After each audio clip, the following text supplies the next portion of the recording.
How did America, once a pioneer of train travel, end up with one of the most outdated passenger rail systems in the developed world? While countries like China, Japan, and France built sleek, high-speed rail lines, the US stuck to slow trains, old tracks, and underfunded infrastructure. This is the story of how America ruined its rail system and why it still hasn't recovered. Today, high-speed rail, or HSR, is the gold standard for modern transportation. Defined as trains traveling over 155 miles per hour on purpose-built lines, it's fast, energy efficient, and incredibly safe. China has more than 40,000 kilometers of high-speed lines. Japan's Shinkansen has become a national icon. France and Spain connect entire regions with trains that rival airplanes. But in the US, less than 700 miles of track qualify as high speed, and even that's debatable.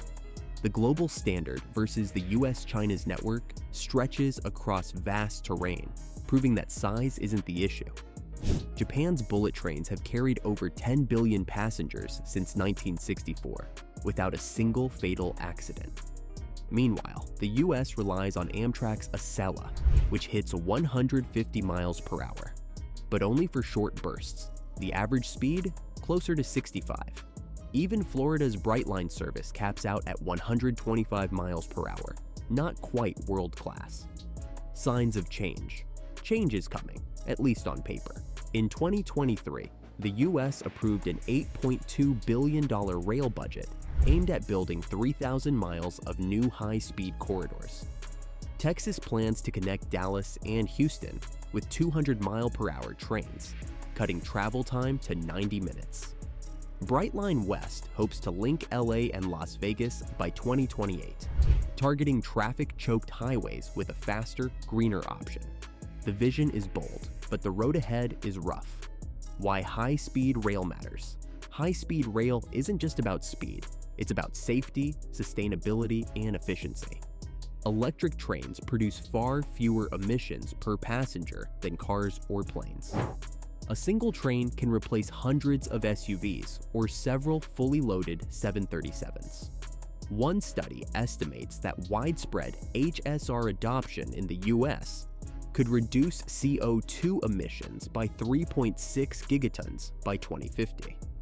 Compare that to the 41,000 people who die annually on American roads, and the argument for trains becomes even stronger. America's car culture. So why hasn't it happened? Part of the answer lies in America's car-centric identity. With nearly 2 vehicles per household and a massive highway system built after World War II, cars aren't just transportation, they're a way of life. Cities are designed around driving. Sprawling suburbs, massive parking lots, and poor last-mile connections make trains feel impractical. Where other countries see trains as a first choice, many Americans view them as a last resort. Infrastructure ownership and maintenance. Ownership is another problem. In Europe and Asia, the public owns most rail infrastructure. In the US, freight companies control much of the track. These companies operate on thin margins and often delay maintenance to protect profits. Train derailments happen every few days, a symptom of an aging, neglected system. And even the best high-speed trains can't run on crumbling foundations. The cost problem. Then there's cost. California's high-speed rail project, already underway, is projected to cost $120 billion for its first phase alone. That's nearly 10 times more per kilometer than similar projects in China or Japan. Legal fees, land acquisition, and political delays drive prices through the roof. To make matters worse, the route currently prioritizes underserved areas over major cities, skipping LA and San Diego in the early stages. Emerging competition. And just as HSR tries to gain traction, new competitors are emerging. Self-driving cars, robo-taxis, and electric aircraft could offer faster, cheaper, door-to-door solutions. In a country not built for train stations, that flexibility is powerful.